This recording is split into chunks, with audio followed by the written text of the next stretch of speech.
नमस्कारः। अस्माकं न्यायवर्गे भवतां सर्वेषां स्वागतम्। अत्र पूर्वस्मिन् वर्गे द्रव्यगुणकर्मसामान्यविषयसमवायभावाः सप्तपदार्थाः इत्यत्र तर्कसङ्ग्रहदीपिकायां किम् उक्तम् इति अस्माभिः दृष्टं। तत्र एकः प्रश्नः आगतः, पदार्थत्वं द्रव्यादि सप्त अन्यतमत्वव्याप्यम् इति उक्तम्। व्याप्यं You started the recording? Yeah. Okay, sorry. व्याप्यं व्याप्यव्यापकभावः इत्यस्य अर्थः कः इति प्रश्नः। तर्हि यत्र यत्र धूमः तत्र तत्र वह्निः इति वयं यदा वदामः, तत्र धूमः व्याप्यं, वह्निः व्यापकः। व्यापकस्य अधिकदेशवृत्तित्वं, धूमस्य ततः तत्र स्वल्पदेशवृत्तित्वं,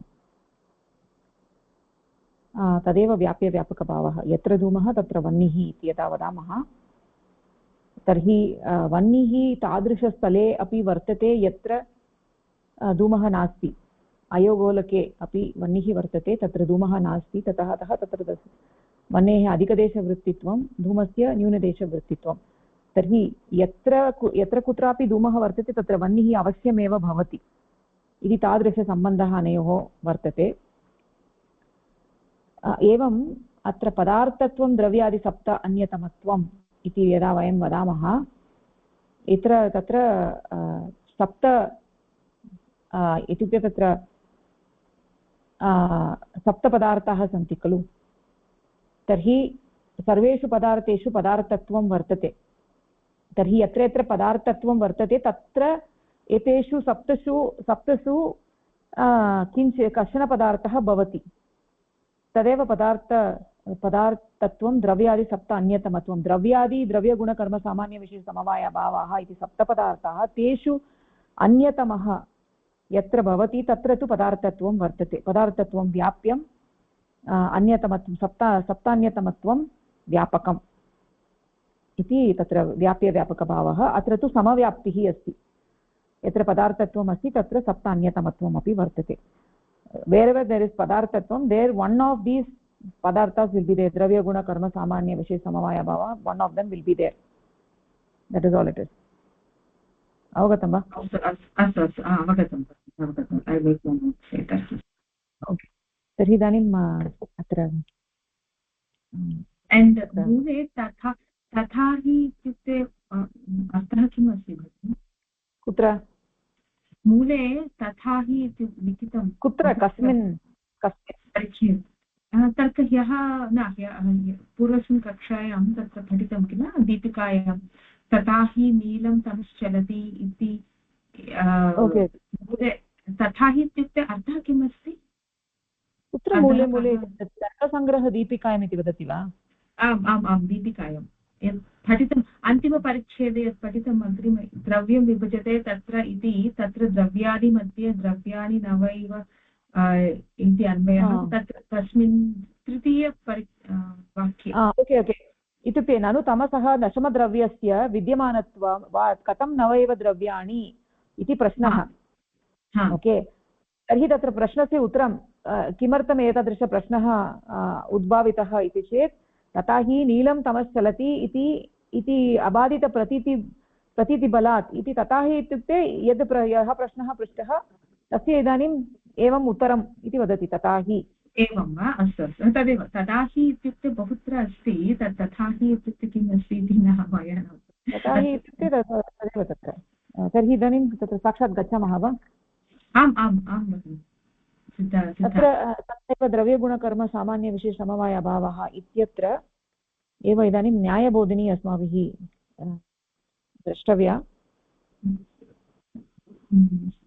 तत् पठितं किल, तत्र वह्निसंयोगात् चन्द्रकान्तः अपि च सूर्यकान्तस्य तत् पठितम्? तत् दृष्टं, न्यायबोधिनी इदानीं पठितव्यम्। अस्तु,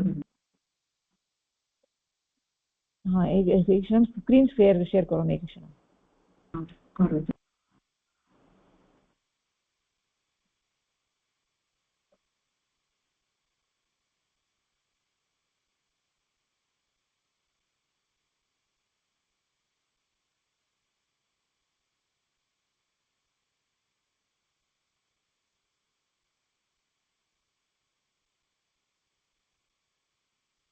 तत्र न्यायबोधिनी ग्रन्थः अपेक्षितः खलु एकक्षणं न्यायबोधिनी ग्रन्थः मया न प्रेषितः एकक्षणम् अहम् एकक्षणं रेकार्डिङ्ग् स्थगयामि अनन्तरम् ओके इदानीं तत्र द्रव्याणि पृथ्वी तेजो आकाशकाल दिग्मनांसि इत्यत्र न्यायबोधिन्यां द्रव्याणि विभजते पृथ्वी इति ननु अन्धकारस्य दशमद्रव्यस्य सत्त्वात् कथं नव इव इति तथा हि नीलं तमश्चलति इति प्रतीतेः नीलरूप आश्रयत्वेन क्रिया आश्रयत्वेन च द्रव्यत्वं सिद्धम् न च क्लिप्तद्रव्येषु अन्तर्भावात् कुतः दशमद्रव्यत्वम् इति वाच्यम् आकाशादिपञ्चकस्य वायोः च नीलरूपत्वात् न तेषु अन्तर्भावः तमसः निर्गन्धत्वात् न पृथिव्याम् अन्तर्भावः जलतेजसोः शीतोष्णस्पर्शत्वात् न तयोः अन्तर्भावः तस्मात् तमसः दशमद्रव्यत्वं सिद्धम् इति चेत् न तेजोभावरूपत्वेन एव उपपत्तौ अतिरिक्तकल्पनायां मानाभावात् न च विनिगमविराहात् तेजः एव तमसः अभावस्वरूपम् अस्तु इति वाच्यम् तेजसः अभावस्वरूपत्वे सर्वानुभूत उष्णस्पर्शाश्रय द्रव्यान्तरकल्पने गौरवात् तस्मात् उष्णस्पर्श गुणाश्रतया तेजसः द्रव्यत्वं सिद्धं तमसि नीलत्वादिप्रतीतिः तु भ्रान्तिरेव दीप अपसारणक्रियायाः एव तत्र भानात् ओके अत्र न्यायबोधिन्यामपि सः एव विषयः अस्ति द्रव्याणि विभजते पृथ्वी आदीनि इति तत्तु स्पष्टमस्ति इदानीं तत्र पूर्वपक्षी पृच्छति ननु अन्धकारस्य दशमद्रव्यस्य सत्त्वात् कथं नव इव इति तर्हि नवद्रव्याणि इति एव तत्र उक्तं मूले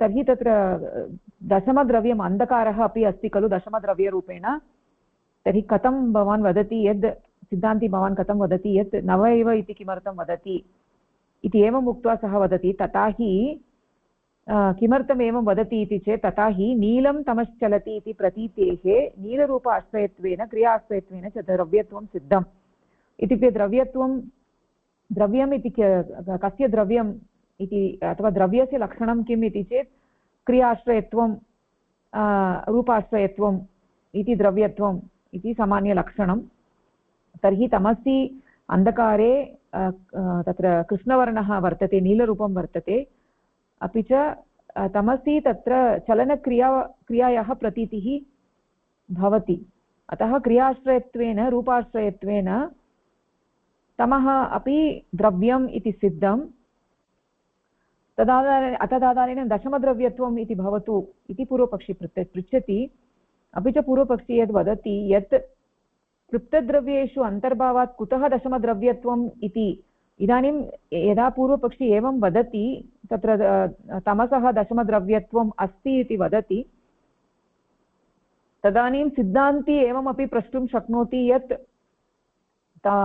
तत्र क्लिप्तद्रव्येषु अन्तर्भावः भवति खलु तमसः अतः किमर्थं दशमद्रव्यत्वम् इति एवं रीत्या प्रष्टुं शक्नोति तस्य उत्तरमपि अहमेव वदामि किमर्थं क्लिप्तद्रव्येषु अन्तर्भावः नास्ति द्रव्यम् इत्युक्ते पूर्वं तत्र यद् विभजनम् आसीत् पृथिवी अप् तेजो वाय आकाशकाल दिगात्ममनांसि इति या व्यवस्था अस्ति पूर्वम् इति यः विभागः अस्ति पूर्वं तस्मिन् विभागे एव तमसः अन्तर्भावः भवतु इति सिद्धान्ती पृच्छति चेत् तथा नास्ति तथा न भवितुमर्हति तस्य विषये अपि मया चिन्तितम् अत्र तमः इत्युक्ते तत्र अन्धकारः पूर्वं यानि द्रव्याणि उक्तानि तेषु अन्तर्भावः तदेव क्लिप्तद्रव्येषु अन्तर्भावः नास्ति इति इदानीम् अहं प्रतिपादयामि भवान् सिद्धान्ती प्रष्टुं शक्नोति यत् क्लिप्तद्रव्येषु अन्तर्भावः अस्ति अतः किमर्थं भवान् दशमद्रव्यम् इति वदति इति प्रष्टुं शक्नोति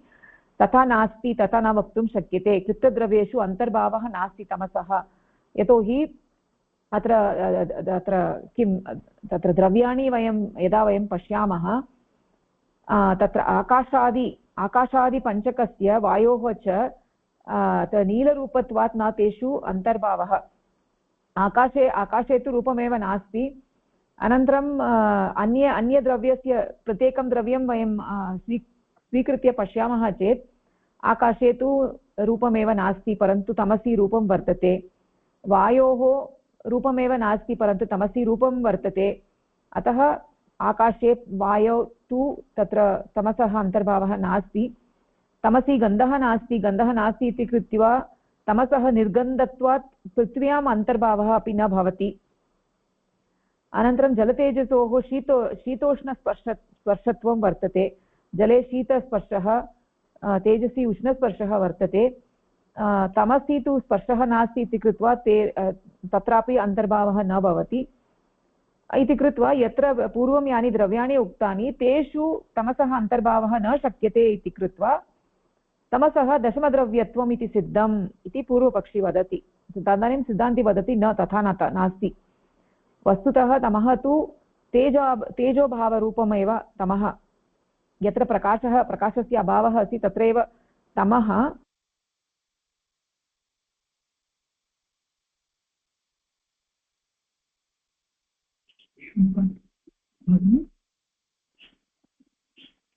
Bhavani, can you hear me? Can't hear you, Bhavani. Hari Om. Hari Om. Hari Om.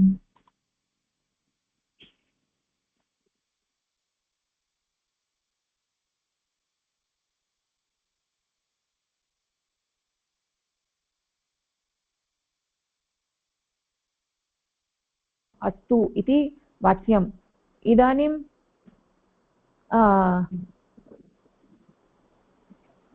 तत्र न च विनिगमनविरहात् तेज एव तमोभावरूपम् अस्तु इति वाच्यं। तर्हि इदानीं तत्र इदानीं सिद्धान्ती वदति तमः तु तेजोभावरूपम् इति वयं इति वक्तुं शक्नुमः, तेजसः अभावः इति वक्तुं शक्नुमः, यतोहि पृथक् कल्पनायां प्रमाणं नास्ति। अपि च सः वदति यदि पूर्वपक्षी पृच्छति सिद्धान्ती भवान् वदति यत् तमः तेजोभावरूपम् इति भवान् वदति, अहमेवं वक्तुं शक्नोमि तत्र तमः तेजः तमोभावरूपम् इति किमर्थं न वक्तुं शक्नोमि। अहं तमः इति द्रव्यं स्वीकरोमि, अपि अहं वदामि तेजः एव तमोभावरूपम् इति अहं किमर्थं वक्तुं न शक्नोमि इति यदि सिद्धान्ती पूर्वपक्षी पृच्छति तदानीं सिद्धान्ती वदति इति तत्र तु निश्चयार्थं किमपि प्रमाणं नास्ति। तत्र तमः तेजः तमोभावरूपम् इति वक्तुं तत्र विनिगमविरहः अस्ति, अभावः, निश्चयस्य अभावः अस्ति, तत्र किमपि एतादृशमेव भवेत् इत्यत्र प्रमाणं किमपि नास्ति। अतः तथापि न भवितुम् अर्हति यत् तमः तेजः तमोभावरूपम् इति वक्तुं न शक्यते। तेजसः अभावस्वरूपत्वे यदि तेजसः अभावः इति वयं वदामः, तमः तेजसः अभावः इति यदि वदामः तदानीं तत्र उष्णस्पर्शस्य अनुभवः सर्वेषां वर्तते। उष्णस्पर्शस्य अनुभवः वर्तते चेत् तादृशगुणस्य कश्चन आधारः भवेत्। तर्हि यदि तेजः इति द्रव्यमेव नास्ति, तेजः तमोभावरूपम् इति वयं वदामः, तर्हि उष्णस्पर्शस्य आधारः कश्चन भवेत्। तर्हि तादृश आधारः कश्चन भवेत् इति कृत्वा नूतनकल्पना भवति, तदानीं नूतनद्रव्यस्य कल्पना भवति, तत्तु गौरवं। तादृशं वयं कुर्मः चेत् तत्तु गौरवं वर्तते। अतः स वदति तेजोभावस्वरूपत्वे सर्वानुभूत उष्णस्पर्श आश्रय द्रव्यान्तरकल्पने गौरवात्। तर्हि सर्वेषाम् अनुभूतिः वर्तते यत् उष्णस्पर्शः अस्ति, तस्य आश्रयः किञ्चित् द्रव्यान्तरं भवेत्। यदि तेजः इति द्रव्यं नास्ति, तेजः केवलं तमोभावः इति वदामः, तदानीम् उष्णस्पर्शस्य किमपि द्रव्यान्तरम् अस्माभिः कल्पनीयं, तादृशकल्पने गौरवं भवति, तत्र लाघवं नास्ति। इदानीं पुनः नूतनद्रव्यस्य कल्पना अस्माभिः करणीया। अतः तस्मात् उष्णस्पर्शगुणाश्रतया तेजसः द्रव्यत्वं सिद्धं, यतोहि उष्णस्पर्शस्य आधारः कश्चन भवेत्, तदर्थं तेजः इति द्रव्यम् अस्माभिः स्वीक्रियते। अतः तेजः तमोभावरूपम् इति वक्तुं न शक्यते।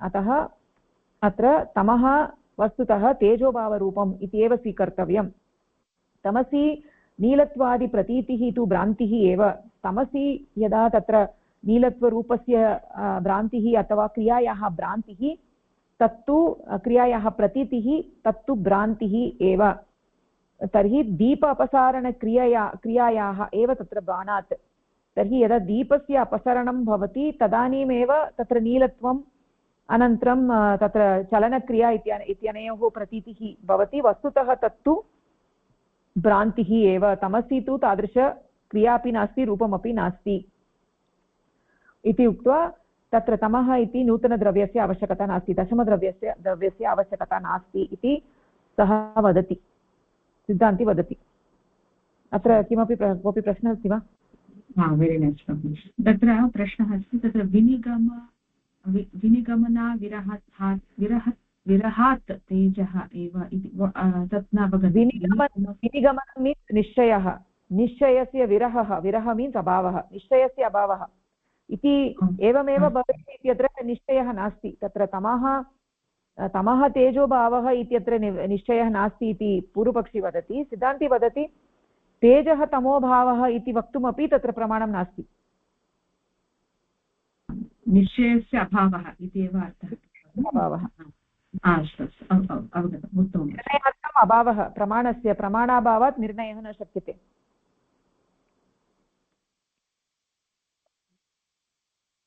किम् अवगतम् अवगतं logic is good that logic अत्र वदति तत्र न च विनिगमनविरहात्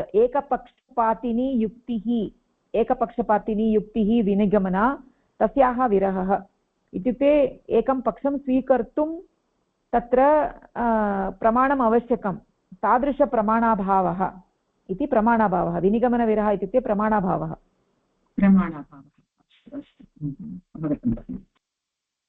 ओके तर्हि इदानीं दीपिकां प्रति गच्छामः पुनः